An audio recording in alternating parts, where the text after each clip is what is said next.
Magandang umaga po sa ating lahat. Kumusta po tayo sa araw na ito ng Huwebes? December 24 na po tayo. Ito pong ating live stream, morning devotion po, Insight from His Word. At ito po yung kaibigan na pastor, Pastor Ray Sarsuela Chespa ng Northside Baptist Church dito po sa siyudad ng Davao City. Samahan niyo po ako. 30 minutes lang po tayo. O minsan may sobra ng konti. Okay? So, God bless you.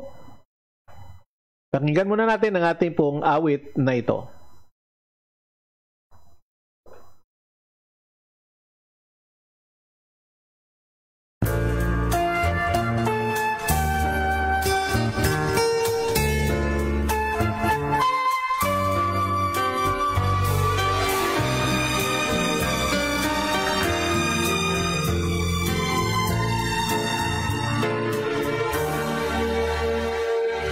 Jesus in my life, more than anything this world can offer me. For I know that He alone can satisfy. Just to know He's leading in my life is worth everything that I might sacrifice. Jesus, more than anything, nothing that I might want, and all the things that seem so deep, I'd rather have Him than any praise that men may give to me. I want Him to have control and be the breath of life in me. I'd rather have Jesus, I'd rather have Him than anything.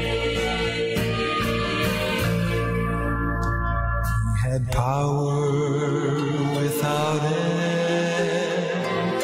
From the heavens He ruled the universe. Countless angels waited on His every call. But one day I saw Him all alone on a road to death and untold agony. Just for me He suffered. Oh, what a price to pay.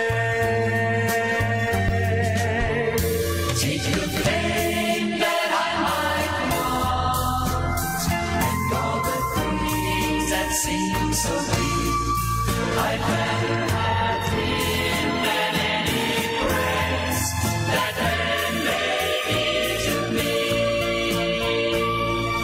I want Him to have control and be the breath of life in me.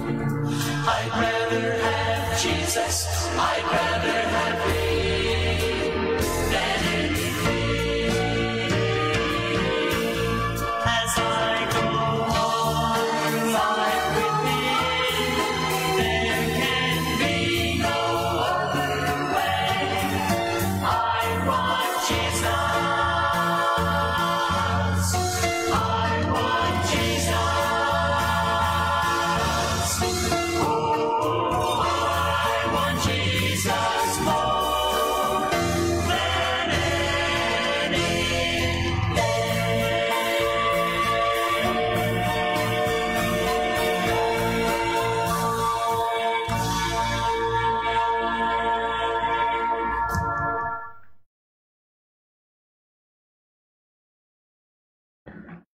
Magandang umaga po sa ating lahat. Kapatid, kumusta po tayo? Good morning po to Ma'am Jocelyn Magayon dyan po sa Panabo City na imbag na bigat kada kayo amin di niya. And also to Rhoda Gatilogo Velasco. Magandang umaga po sa inyo dyan. No? Sabi niya po dito, Merry Christmas Pastor Ray and to all kapatid in the Lord. Good morning. And sabi mga ni Ma'am Jocelyn Magayon, good morning, Merry Christmas kada kayo amin. Okay. And then to Brother Poblador dyan po sa Mangagoy. Good morning, Pastor Ray. Always watching from Mangagoy, Fundamental Baptist Church. Merry Christmas. Okay. Itatay akpay nga agururay. Alas 8 mod gamin di ay schedule tayo niya. Good morning, good morning. And also to Grace Baldosa Amatorio Notarte, dyan po sa Bindoy, Negros Oriental. Good morning, Pastor, with your family. God bless you always and a Merry Christmas to your whole family. Thank you, Grace. And Merry Christmas din po sa inyo dyan, kaya Brother Ferdinand and the kids and all the brethren ng Bindoy Fundamental Baptist Church. Good morning and Merry Christmas po sa inyong lahat. And also to Charlene Salili Ritisa. Wow, namimiss ko ang pangalang ito. So good morning, Pastor Ray. Merry Christmas to all. Then Merry Christmas din sa family Ritisa. Okay. Ang inyong giveaway sa basi maka-adtumog Davao Hapiti Landry. Okay, good morning po. At I would like to also to greet Ann Serondo dyan po sa Sawata sa San Isidro, Davao del Norte naman. Good morning po sa inyo dyan. Nasa trabaho ka, Ann. Good morning sa kay Susan Garcia diha po sa munisipyo ng San Isidro. Good morning po sa inyo dyan. And before na makalimutan ko po, i-greet ko po ang aking mahal ng ina, my mother, kay Gloria Sarsuela Chespa. Ma, happy birthday. We miss you. Kahit malayo ka, we still praying for you. 84 years ang aking pong mother. Happy birthday din kahapon naman. Birthday ng aming bunso, no, sa kay Gamay or kay Sheba. Okay, Joaquin, no, Chespa Joaquin. Okay. So happy birthday po sa inyo at lahat po ng mga celebrants natin sa araw na ito. Magandang pagtanda sa inyo. Okay? So good morning po. At nagpapasalamat tayo sa Panginoon na ang birthday po natin, ang ganda, no? Mayroon pang ang birthday, 25 talaga no? So my sister is 23 and my mother is 24. Okay? Happy birthday po. At sana po tawag nito busugin niyo po yung mga bisita niyo. Pero social distancing lang po tayo Okay. So araw ng Huwebes, December 24. Nasa kahapon po kinuha natin ang buong kapitulo ng chapter 73. So ngayon po, atin naman siyang himay-himayin. Okay. Psalms 73 po, verses 1 to 12 po tayo. Babasahin natin yan mamaya kasi 12 verses. Actually, 20 verses po ang ating Psalms 23, no? At just wait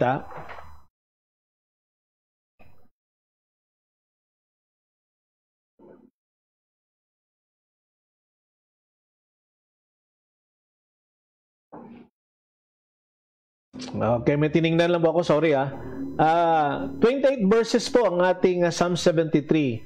So sa umagang ito, basahin po natin ang verses 1 to 12. So happy birthday muli sa aking mahal na ina. Thank you so much for be my mother. Okay, na sana mag-i-enjoy siya sa kanyang birthday ngayon. Okay. So Psalm 73 po. Sabi dito, this is the Psalms that was been written by Asaph. Okay? Truly God is good to Israel, to those who are pure in heart.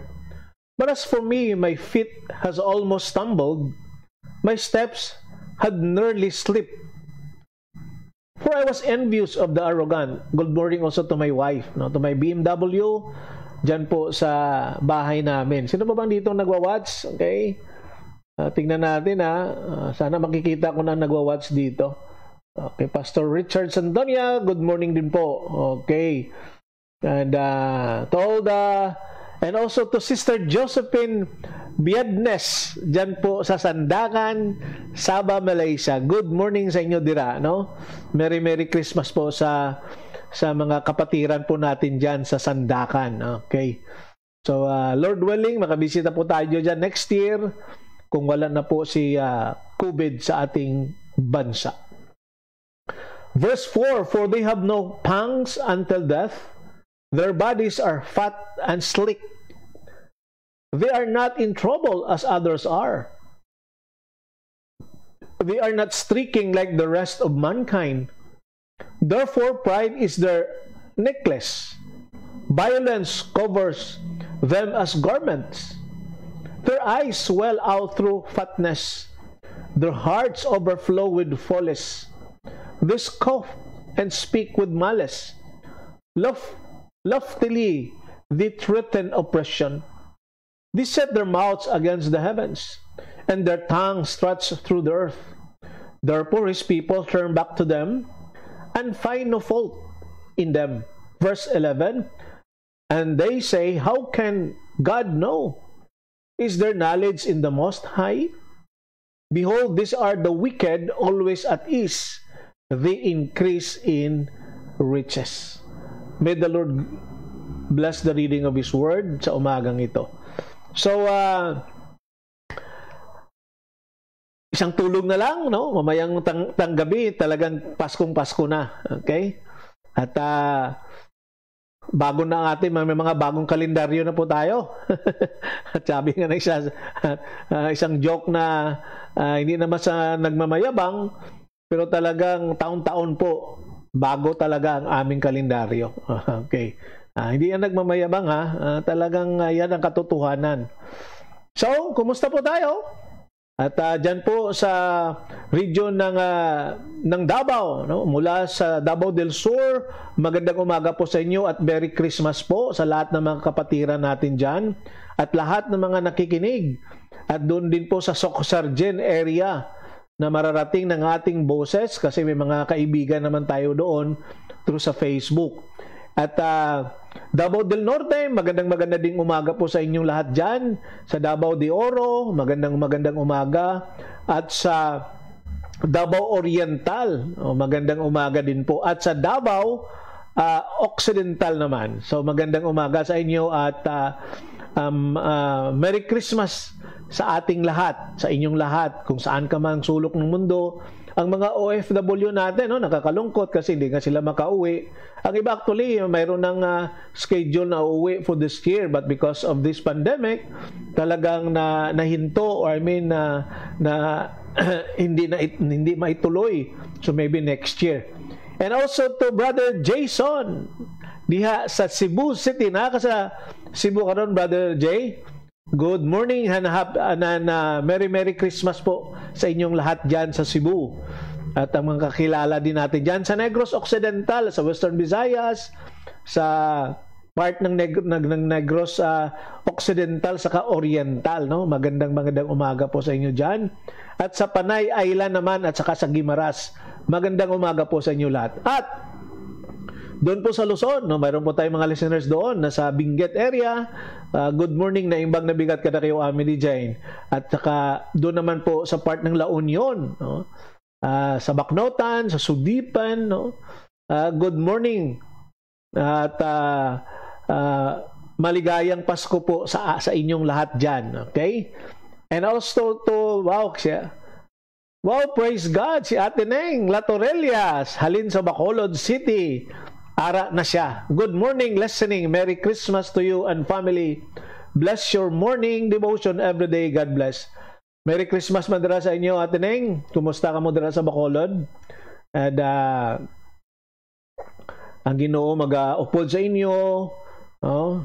Mga kabataan, kagang mga apo, no? Good morning, Dreman sa kay Ate Roda Balsomo. Good morning din dira sa amin, lapitay lang kami diri. Yes, Brother Jason, nasa Cebu daw sila lahat. Buti wala kang travel, Brother Jay, no? At hindi ka nakapunta dito sa lamay ng kaibigan mo. So, good morning muli sa atin. Good morning lahat sa inyo dyan. At pasalamatan natin ng Diyos. At sa aking ina, talagang 84 years old na po ang mother ko. At I don't know sa kaniyang kalagayan ngayon kasi nasa Negros siya. At praying na mag-i-enjoy siya sa kanyang birthday ngayon kahit wala po ako doon. Nung 80 years old si Mama, nagkita-kita kami lahat sa family naman, no? Mga apo, mga anak, and then nakapunta din po ako doon sa Bacolod City. So, before tayo magpatuloy po, magpe-pray muna tayo. Lord, salamat sa umagang ito na binigyan mo kami ng isang oportunidad, bagong buhay, at salamat sa pagtulog na binantayan mo ang bawat isa. Lord, salamat sa biyayang binibigay mo sa iyong mga anak. Hindi ka nagkulang. Totoo ang mga promesa mo at totoo ang sinasabi ng salita mo. Lord, sa iyo lamang kami nakafocus, sa iyo lamang kami naniwala, sa iyo po kami umaasa. Kasi sa buhay naming Panginoon, pag wala ka, ang buhay na ito ay maging useless. Walang silbi ang buhay pag wala ka sa puso namin. Lord, sa amin pong mga kahinaan, sa amin pong mga pagkakamali na nagawa sa iyo, Lord, patawarin mo po kami. Alam po namin, Panginoon, that you have forgiven us once and for all when nung namatay ka po sa cross ng Kalbaryo at binigay mo po ang iyong sarili at ang iyong dugo na tagapaglinis ng aming kasalanan. At salamat, Lord, na you came into this world to save us from our sins. And you give us the promise na kung saan ikaw, doon din po kami, Panginoon. Lord, thank you for that.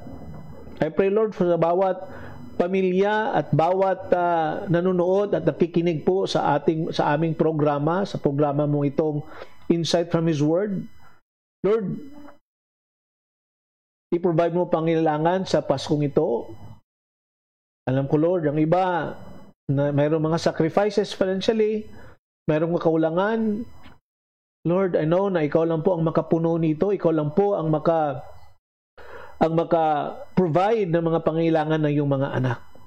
Lord, yung may mga sakit, kilala mo sila, Panginoon. Sister Rhoda Gatelugo, Pastor Notarte, si Pastor Garobilio, Brother Victor C., also praying for him. And the rest, Panginoon, na may mga sakit. Si Pastor Amor, doon po sa Rosario, na naka-apektado sa Panginoon ng COVID. But thank you, Lord, that tuloy-tuloy ang kaniyang pagka-recover. I pray also, Lord, for the church and his family. Lord, thank you so much. Mga Christian doon, Panginoon, sa Lingig, Fundamental Baptist Church. Continue to be with them, Lord. Bless them. Ang mga Agoy Fundamental Baptist Church naman, Lord, ingatan mo rin po sila. At lahat mga simbahan, lahat po ng mga pastors and their families, take good care of them, Lord. And to my family also, may the love will be grow at kunin mo ang mga sagaba, Lord, sa bawat pamilya. I pray for Pastor Gary Sibal, ang kanyang trabaho. I pray, Lord, sa aming mga fellow workers. Lord, bisitahin mo po sila. Ang may mga sakit, Panginoon, pagalingin mo po sila. Yung mga OFW namin, Panginoon, na malayo sa kanilang mga pamilya, Lord, I hope and pray na ikaw lang po ang kanilang asahan. Na pagbutihin nilang kanilang trabaho, kahit po malayo sa kanilang family, that they are working for their families. Oh Lord, be with them. Thank you so much, Lord, for this morning. Thank you so much for your grace and mercy given to us. Kung hindi sa grasya mo, Panginoon, I don't know kung saan kami pulutin. At salamat sa mga pastors na nagsishare ng iyong salita through Facebook Live at sa mga radio at sa mga television. Oh Lord, gamitin mo po ito to reach out more souls na malalaman nila ang kanilang kalagayan. Kung bakit kami may Pasko, bakit kami may Christmas. Because pumunta ka dito, bumaba ka para iligtas kami at linisan ang aming mga kasalanan. O Lord, have mercy on us. Thank you so much, Lord. Pagbutihin namin through your help, through your grace, ang mga ginagawa namin, Panginoon. As we face for the next 2021 na taon, marami kaming mga plano, marami kaming desire, but it is your plan that will prevail. Lord, bigyan mo kami ng puso na marunong sumunod sa kagustuhan mo. At ang salita mo, Panginoon, ay siya pong gabay namin. Ang iyong salita, yun po ang aming mapa sa buhay namin. At through your words, we can do things for your own glory. Lord, tulungan mo kami na ang bawat hakbang, ang bawat kilos namin, ay mabigyan ka namin ng papuri. Ang mga nagtatrabaho ngayon, Panginoon, ingatan mo rin po sila, ang nagmamaneho ng nagdadrive ng sasakyan, ng motor, ng bike. Oh Lord, be with them. And I know, Lord, nasamahan mo po sila. Dalhin mo sila sa kanilang papuntahan at ibalik mo rin po sila kung saan po sila galing, especially sa kanilang pamamahay. Lord, thank you so much. Our government, we keep on praying for our president, and even our local government, I also praying for them, our frontliners. Lord, ang nangyayari sa aming paligid, minsan nakakadismaya, but we need to look sa iyo lamang, Panginoon. Thank you, Lord. We love you so much. In Jesus' name we pray. Amen. Okay. So, to ni Sel Nazarino, mayong buntag sa imo, Sel. Asa na makakaroon? Hoping na okay ka lang, no? So, okay. So, nagabiyahe si Brother Nisel. So, praying na okay lang siya, no? And also to Sister Zini Segundo, dyan po sa Macau. Sabi niya po dito, meron po siyang mayong aga sa inyong tanan. Pastor, Merry Christmas po. And also to Pastor Gary Sibal, ang birthday boy kahapon, no? Have a blessed and Merry Christmas, Pastor, and to all of you. Thank you, thank you. Before po tayo magpunta ng ating meditation, ipatugtog ko po yung isa sa mga kanta na sinulat ni Pastor Gary Sibal, no? At ang title nito is Tunay na Pasko. Okay? At ito naman binigyan ng music ni Pastor Bidad, no? So pakinggan natin ito muna at sana magustuhan niyo po ito, no? And nagpapasalamat tayo sa Panginoon. Okay? Tunay na Pasko.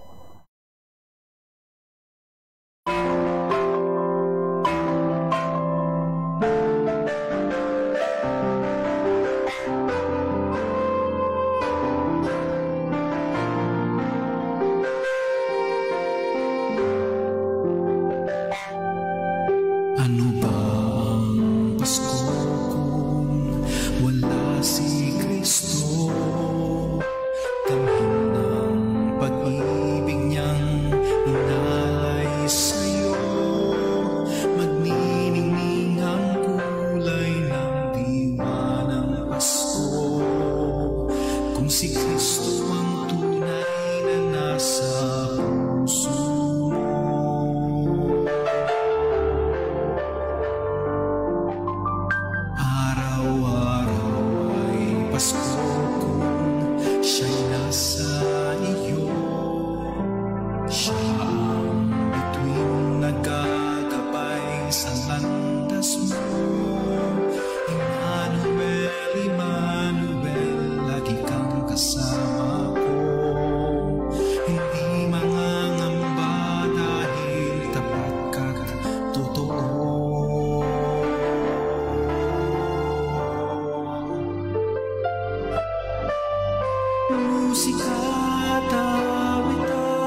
sambahin kang totoo. Ibinigay mo sa amin ang tunay na Pasko.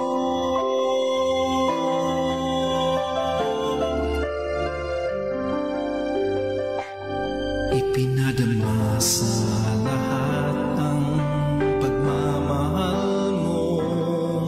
Nagkatawang tao ka at nanahan sa mundo. Tinubos ang aming sala sa krus ng Kalbaryo upang makamtan ng tao ang tunay na Pasko.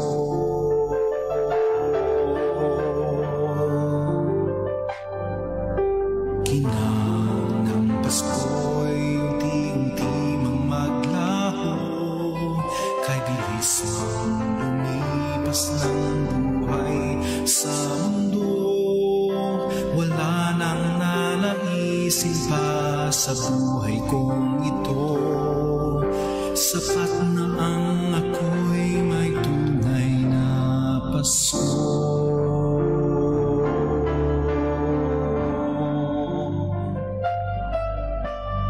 Musika at awit ang iaalay sa'yo. Salamat, salamat sa tunay na Pasko. Ako'y nagagalak dahil iyong binago. Landas ng buhay ko na gulong-gulong. Purihin ka, Jesus, sambahin kang totoo. Ibinigay mo sa amin ang tunay na Pasko. Musika at awit ang iaalay sa'yo. Salamat, salamat sa tunay na Pasko. Ako'y nagagalak dahil iyong binago. Landas ng buhay ko na gulong-gulong. Purihin ka, Jesus, sambahin kang totoo. Ibinigay mo sa amin ang tunay na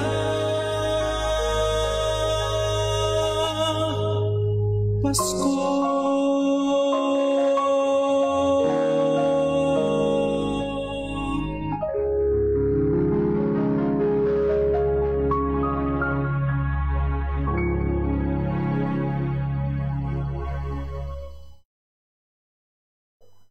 Wow, ang ganda ng mensahe ng awiting yan, no? It was been composed by Pastor Gary Sibal. Pastor Gary. At ang mayroon din siyang na-compose noon, no? Yung mga, ano naman po yun, sa mga frontliners. Saludo ako, yun noon po ang title ng nakaraan niyang kinompose. Ito po ay binigyan ng music ni Pastor Jupiter Bidad. Okay, so sana po nagustuhan niyo po. And also good morning to Brother Nelson Tupas Rafols diyan po sa Tagum City. Good morning sa inyo diha. And also to my cousin si June Chespa. Good morning, June, and God bless you. Okay, so and also to Gingging sa kay Kay Cesar, dyan po naman sa may Giro, malapit lang dito. Ging, happy birthday kay Kim, ha? Happy birthday po sa kanya. Okay, tuloy-tuloy na po tayo sa ating meditation sa umagang ito. Medyo napasobra tayo. At alas 8:30 na. Okay. So, binasa natin kanina ang verses 1 to 12. At nakikita po natin doon, no? Nakikita natin kung ano ang mga bagay na mapapansin natin sa chapter nito na 73. So, when we are burdened and bothered by what we see in the world, kailangan po natin basahin itong Psalm 73. Kasi minsan sa paglabas natin sa ating bahay, marami tayong nakikita, marami tayong napupuna. Di ba? So, it starts with a wonderful affirmation of faith sa verse number 1. Anong sabi ni Asaph? Truly God is good to Israel, to such are pure in heart, sa verse 1. So, si Asaph po naniwala sa Diyos, ang Diyos ng Israel. At sabi niya, at naniwala po siya na ang Diyos ay dapat bigyan ng respeto, bigyan ng honor. At makikita din po natin dito na nakafocus si Asaph sa Panginoon. Nakafocus siya. But pagdating po ng verse number 2, medyo umiba ang timpla ng sinasabi ni Asaph. Sabi niya sa verses 2 and 3 sa King James Version, "But as for me, my feet had almost stumbled. My steps had nearly slipped, for I was envious of the boastful when I saw the prosperity of the wicked." Okay? So sa verse 1, makita mo on how Asaph give honor and he believes about God. Pero pagdating sa verses 2 and 3, medyo umiba ang timpla ng kanyang sinasabi. So, tingnan po natin ang dalawang problema na nababasa natin sa verses na ito. First, something is wrong with his vision. Makita mo si Asaph dito, medyo may problema ang kanyang pananaw. Diba? Because he's not looking to God. He's looking at the wicked people around him. At sino ba ang mga taong ito na kanyang tinitignan? At makita natin dito that he describes them in verses 4 to 9. No? Anong sabi dyan? For there are no pangs in their death, but their strength is firm. They don't get sick. They don't have the bills others have. They are not in trouble. They are proud and violent. Their eyes bulge with abundance. They have more than heart could wish. Sa verse 7, yet they are corrupt. They set their mouth against God. And then in verse number 10, he says, waters of a full cup are drained by them. So Asaph was drinking a bitter cup. His vision was distorted. This is what happened when we walk by sight instead of faith. So, sabi nga nila, Pastor, paano hindi mo makikita? Kasi hindi ka naman bulag, no? Kahit kung bulag ka, maririnig mo naman ang mga ginagawa ng mga taong ito. No? At ang nakakalungkot pa, they were progressing. No? They were in prosperity, itong mga taong ito. No? Itong mga wicked na mga tao na nakikita ni Asaph.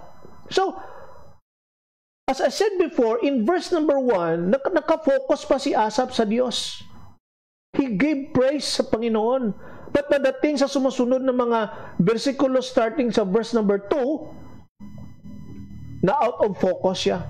Bakit? He is looking on the other side.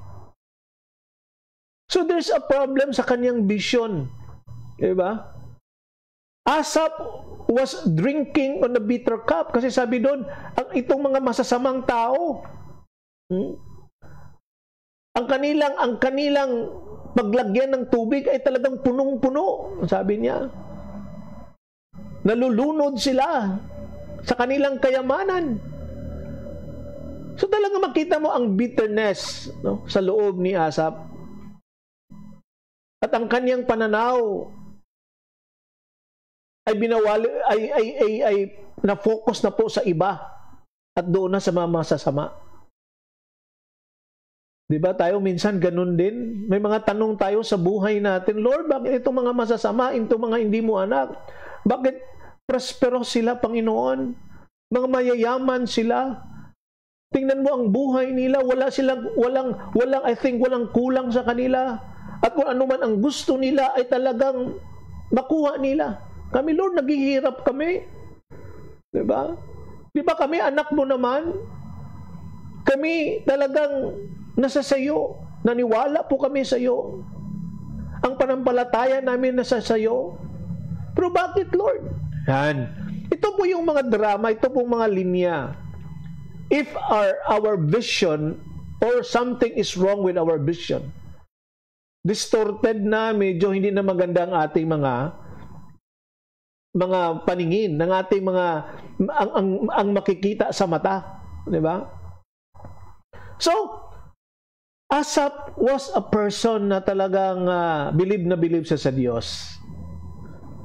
Pero nang lumingon siya sa isang area kung saan makikita niya itong mga tao na hindi nga naniwala sa Diyos, pero pinagpala sila. Pero tingnan natin dito ang sunod na problema ni Asaph, no? Not only that something is wrong with his vision, but something is wrong with his values. Sabi niya, I was envious. Wow. In verse number 3, when I saw the prosperity of the wicked. Ang envious po ay isang bagay na talagang pangloob. Kinikimkim mo yun. Oh? Kung sa kung sa Binisaya pa na ay pagsina, no? Mayroong pagsiselos kung sa Tagalog pa. Pero yung pagsiselos na kasama ang puso. That is why envious is a sin. Na hindi mo dapat ilagay yan sa ating mga puso, di ba? Does he think that the people without God are prosperous? That is what he thinks. Yan ang pag-iisip ni Asaph na yung mga tao na walang Diyos ay silang pinagpapala. Does he think that people without God are prosperous? Has his values suddenly changed? Biglang nagbago ang value. Biglang nagbago ang mga paniwala ni Asaph. Sa kanya, wow, itong mga taong ito, masasamang tao. Pinagpapala sila ng Diyos. Wow. Pinagpapala ng Diyos. Minsan po, when we talk about the values, tingnan natin kung anong tama, di ba? So, the psalmist is living by values of the world, not the values of the world to come. And so, ang writers po, itong writer ng Psalms na ito, he is focusing, he is living ang values ng sanlibutan, ng mundong ito. Hindi yung values, no, of the world to come. Ang sabi pa nga sa verse 12, sabi niya, they increase in riches. Talagang sumama na ang loob talaga ni Asaph. Kasi ang kayamanan po nila ay talagang lumalago. Dumadami. Di ba? Ang pera nila sa bangko talagang marami. At makikita po natin yan, di ba? At sa situation na yan, may mga bagay po na dapat natin napansinin, no? At in that case, no? And also to Ines Domingo, good morning din po, no? Sa kay Gingging Rosal, good morning kay Rosal, kay Zizar. So, he was envious. So what kind of riches? At sabi nga dito, when your feet start to slip and you start questioning God's goodness and His government in the world, check your vision and values. Kapatid, kung kine-question mo pa, tinatanong mo ang kakayahan ng Diyos, ang kabutihan ng Diyos, at ang kanyang panggoberno sa mundong ito, there is something wrong with your vision and values. At isang bagay po na makikita natin yan. Ito po ang mga reminder sa atin, precaution sa atin ng Psalm 73. Diba? So, if we are burdened and bothered by what we see in this world, basahin mo po itong Psalm 73 para malinwanagan ka. Sana po, ang ating values hindi nakafocus, hindi nagadepende kung ano ang makita natin sa labas. O anong makita ng ating mga mata.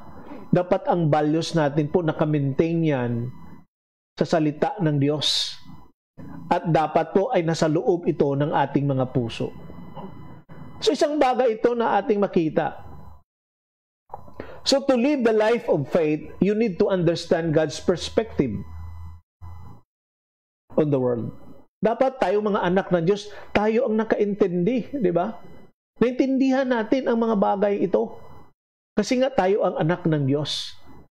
Pero minsan, tayo pa ang makakause ng problema. Kasi nawawala yung ating bisyon, mali ang ating pagtingin, mali ang ating pagtanaw. At ang ating values ay sumusunod na tayo sa sistema ng sanlibutan. Hindi na po sa sinasabi ng salita ng Diyos. So, we should walk with faith and not by sight, di ba? Ang ating pamumuhay sa mundong ito, kung hindi ko anong makikita ng mga mata. Salamat sa ating mga kapatid na bulag.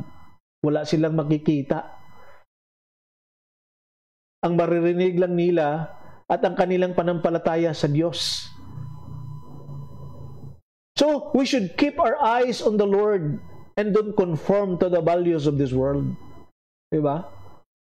Ulitin ko po, we should keep our eyes on the Lord. And we should not conform to the values na makikita natin sa sanlibutan. God is faithful to provide us. Diba? Nagkulang ba ang Diyos? I think wala.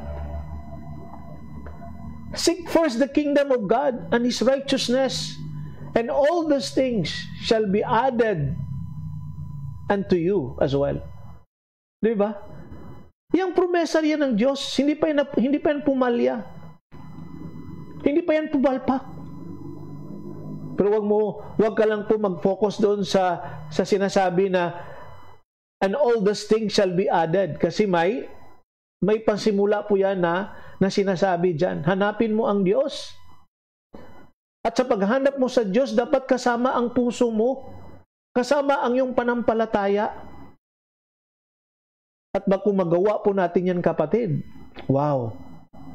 Sabi dyan, and all these things shall be added unto you as well. Kung ano mo po yung things na yan, ang Diyos lang nakaalam po yun. Kasi alam ng Diyos ang mga pangailangan mo. Alam ng Diyos kung ano ang sa puso mo, ano ang need mo. Alam ng Diyos po yun. Kaya po hindi po tayo madistorbo, hindi po tayo mamroblema, hindi pa tayo apektado sa nakikita natin sa labas. Kasi po, you are worth, your values, hindi po nila kayang tapatan po yun. Because you are a child of God. At kung hindi mo naintindihan ang mga sinasabi ko, why not give your life to God? Sabi ng Bible, repent from your sin and to realize and to receive Him as your Lord and Savior. That is the Pasko is all about. That Jesus came into this world to save us from sin. Gusto ng Diyos na linisan po ang ating buhay para po mayroon po tayong lugar doon sa sinasabi niya sa John chapter 12, chapter 14, should I say? Diba? I will go and prepare a room for you as well. So isang bagay po yan na makikita natin sa buhay natin. At sana po ating pasalamatan na sa Paskong ito, meron kang malaking biyayang natatanggap na walang pwedeng magbigay niyan at matumbasan yan. At yan po ang Panginoong Jesucristo na nandito po sa ating mga puso. Hindi po ito reliyon. Relasyon po ito. Relasyon sa ating Diyos, sa ating tagapagligtas, sa ating may kapal, sa ating Abba Father. Diba? Because we are worth. Our values is very important sa Diyos. Right? So this is the day. Huwag mo nang hintayin ang bukas. Kung saan ka man ngayon, nakikinig ka dito, kaibigan, receive Him as your Lord and Savior. Invite Him to come into your life. And the rest, ang banal na Espiritu na po yun, ang mag-work out sa buhay mo. Okay, so, muli, salamat po sa inyong sinamahan niyo po ako ng matagal-tagal ng konti, no? 46 minutes na po tayo. Yes, to Ma'am Josephine Biadnes, good morning po sa inyo dyan sa Sandakan. Kita-kita tayo bukas muli, araw ng Biyernes, at yan po ay December 25 na po. Okay? So, dito sa Davao, hindi po kami makapag pasyal-pasyal kasi alas 9 meron po kaming curfew. So, before that day, before that hour, dapat nasa bahay na po kami. Okay, muli, ito pong ating insight from His Word. Ito po yung kaibigan, Pastor Ray Sarsuela Chespa ng Northside Baptist Church dito po sa siyudad ng Davao City. Mahal ko po kayo kasi mahal kayo ng Panginoon. Merry Christmas po sa inyong lahat. Ingat-ingat sa ating mga kinakain at wag masyadong pasubrahan. Okay. At alalahanin nyo naman po kami. And thank you so much sa mga nagpaplano na mag long trip or mag road trip. Ingat-ingat po tayo. Okay? So, when answers aren't enough, there is Jesus. Yes, good morning to Teacher Annie. Yan, dyan sa kabila. Ang pader lang po ang pamagitan namin ni Teacher Annie. And to your family, Teacher Annie, good morning po sa inyo dyan. No? And God bless you. And yes, Sister Rhoda, good morning din po sa inyo dyan. Okay? When answers aren't enough, there is Jesus.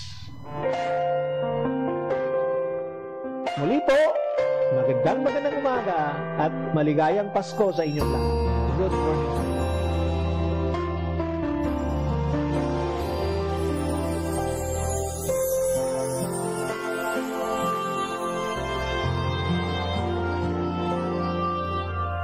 You have faced the mountains of desperation. You have climbed, you have fought, you have won. But this valley that lies coldly before you casts a shadow you cannot overcome. Just when you thought you had it all together, you knew every verse to get you through. But this time all the sorrow broke more than just your heart, and reciting all those verses just won't do. When answers aren't enough, there is Jesus. He is more than just an answer to your prayer, and your heart will find a safe and peaceful refuge. When answers aren't enough, He is there.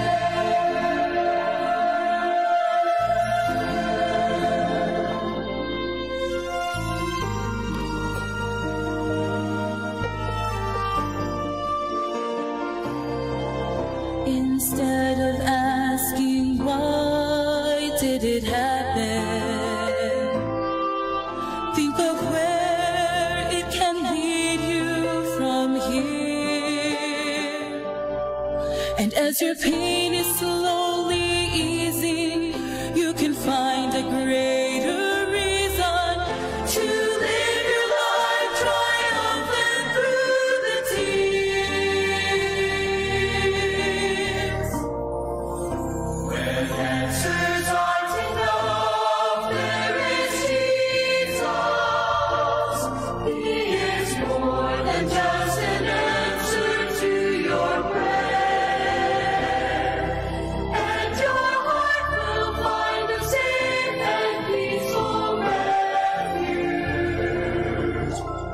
heaven answers